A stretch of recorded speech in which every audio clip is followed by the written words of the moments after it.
What's up guys, welcome back to another video. This is a reaction to why the US drops 14.7 million worms on Panama every week. I don't know why they're doing this. Are they trying to sort of improve the land by dropping worms? Are they like terraforming? Although terraforming is more the atmosphere, so I don't think that's really the right term I'm looking for. But yeah, I don't know what's happening here. So I mean, I guess we're gonna learn why the US are doing this. I don't understand what this would be.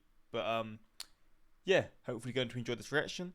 I'm just gonna guess and say it's to do with the environment, but no shit, you know, that's probably the dumbest guess ever because it's so obvious. But maybe it's not, maybe it's something else. But yeah, we're gonna check this out, hopefully going to enjoy. Let's jump into this video.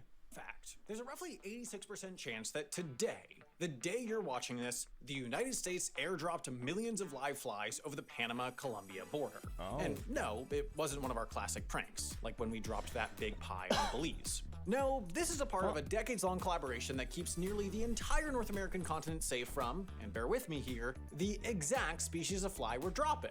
But this massive, intricate, and deeply weird, quote, idiotic insect sex scheme is actually working. But how?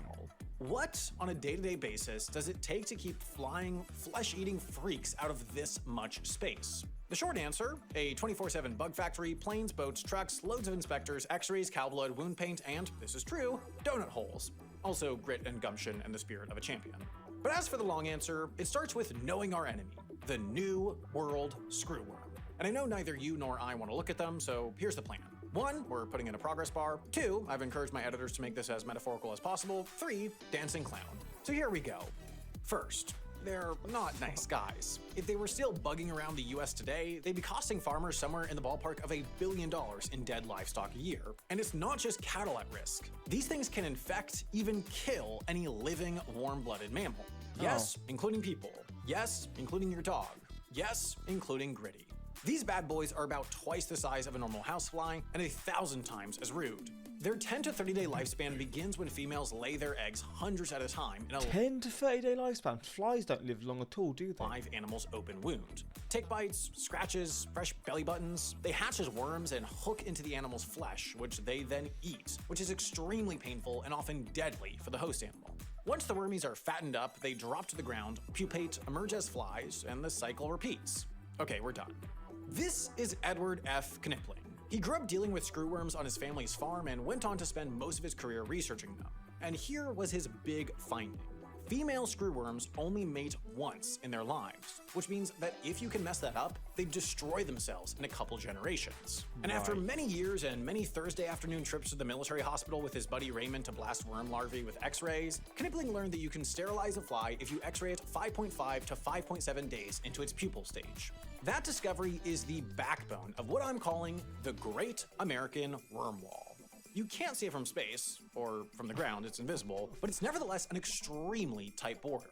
Here's how it works. Here in Pecora, Panama, this factory employs 115 people to cook up and churn out sterile screwworms, 20 million of them a week. The young flies are raised in a series of humidity and temperature-controlled rooms that mimic the warm and inviting atmosphere of an open wound. They eat a nasty brown goop made of reconstituted milk, egg, and powdered cow's blood thickened with some cellulose, which is actually good to know because I have all this powdered cow's blood in my cabinet, which I bought for like one recipe, and now I have all this left over. Powdered cow's blood? What the why is that a thing? Nothing to use it for.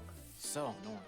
Once the worms are old enough, they each get hit with radioactive cobalt-60, and it's off to the airport. The sterilized pupae arrive in coolers, then get sorted into trays, and once they grow into adult flies, they go to a cold room where they get nice and sleepy before what is sure to be one of the craziest possible days any creature on this planet can have. But now, the fun part. Airplanes! COPEG, the Joint US-Panama Commission that runs this whole thing, and also a heavy lifting acronym, uses retired military turboprop planes that have been specially retrofitted to drop flies through the floor of the plane at an adjustable rate. So they literally drop them. I thought this was just sort of hinting at, okay, they just place them in this area and then they get let out or whatever. They literally drop them from the planes.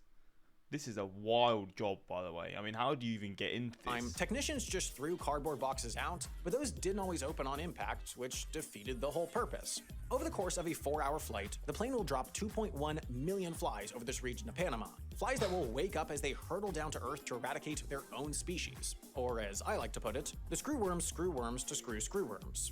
Now, the math whizzes among you may have worked out that 2.1 million flies over 6 weekly flights doesn't add up to the 20 million the factory produces weekly. But there's plenty of use for the leftovers. See, the New World screwworm hasn't actually been eradicated from all of North America.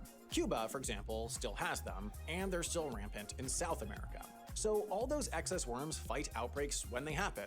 Aruba had ones in 2004 and 2011, and when they popped up in the Florida Keys in 2016, the USDA rocked up with 190 million flies, released 3 generations, and re-eradicated them in a matter of months. Also part of that effort, they had 200 people trawling around the Keys feeding infected deer anti-parasite meds stuffed in donut holes, which implies the existence of a federal donut budget, or FDB, which is exciting to me. But this also brings up another part of the worm wall, the ground game. Yes, the "it's raining men" strat does a lot, but COPEG also monitors animals across the Darien, ensuring fertile screwworms that slip through the cracks don't make it far. They work from 13 field posts, traveling on boat, horse, and motorcycle to monitor at-risk farms. Every farm gets an inspection either monthly, 4-monthly, or annually, depending how COPEG has assessed their risk, and cattle leaving the Darien all get inspected, and any worms they have get coated in anti-parasite paint that would kill any screwworms that might be in there. In all, the worm wall costs about $15 million a year. More money than the worm wall in my apartment cost, but an incredible deal for the money and lives it saves. But the project didn't come out of the gate this well oiled or this cheap. See, after scientists proved the sterile insect technique would work on screwworms in Curacao, the USDA took up the project here, east of the Mississippi, in 1957. 2 years later, screwworms were gone from the southeast, and the effort moved west. This is mad, by the way, how this actually works.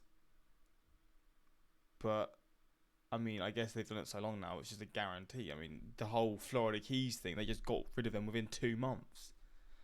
God damn, human innovation is wild. Because I would never think of this even working. I just don't get how they could even come up with this in the first place. We declared ourselves screwworm free by 1966 and had a sterile fly factory up and running in Texas. But maintaining the border in the west proved challenging and expensive. Maybe because while the eastern range of the fly was bordered by water, the western range was bordered by, well, more range. With that in mind, in 1972, the US struck up a deal with Mexico. Instead of having to maintain a 2,000-mile Great American Worm Wall at the US-Mexico border, how about we eradicate all the way down to here, the Isthmus of Tehuantepec, which is only 120 miles across. The two countries agreed to split the bill based on the value of the livestock it would save in each place. Mexico paid 20%, while the US paid 80%, and by 1982, the Texas worm factory was closed and replaced by one in Tuxtla, Mexico, and Mexico declared Sonora and Baja California Norte worm-free. But why stop there? If you're gonna move the worm border here, why not move it here? And so began the not always smooth process of trying to work an agreement with every individual country in Central America, having them work alongside the US, with whom they didn't all have awesome relationships at the time, to go screwworm free. And it worked. From 1987 to 2006, they eradicated the screwworm from all these places, with the Central American countries splitting costs with the US at a ratio of 15 to 85. So they pretty much paid for the majority of all of it. So you know what, that's not even a bad deal for these countries, to be honest. And the US and Panama ending up with shared responsibility for staffing the border, and Colombia still having to give monthly permission to COPEG to drop a bunch of screwworms in the part of the buffer zone they control. All to say, the Great American Worm Wall is a pretty amazing thing. It's effective, it saves tons of lives and money, and it does its job so well that most of us don't even know it's there. Put another way, it's a great example of what's possible when you combine passionate, if slightly wacky scientists with government agencies that are actually willing to foot the bill for weird, expensive, but ultimately great solutions to big problems. Too bad that lesson isn't applicable literally anywhere else. Oh well. At least they're getting rid of the flies, though. I mean, that's random as hell, but fair enough, man. They're doing what they got to do. Shooting worms with radiation and releasing them by the millions sounds like a movie explanation of how the zombie virus outbreak began. Facts. Imagine walking around there and then all of a sudden a bunch of worms fall on you. It would not be fun. But there we go. I'll be honest, I never even thought there'd be a story like this, but I guess throughout the world there's all these random things that have to be done to maintain, I guess, crops or livestock or whatever that we just don't know about. But there we go. This is why the US drops 14.7 million worms on Panama every week. And that's pretty much it. Until next time, like, subscribe, and peace.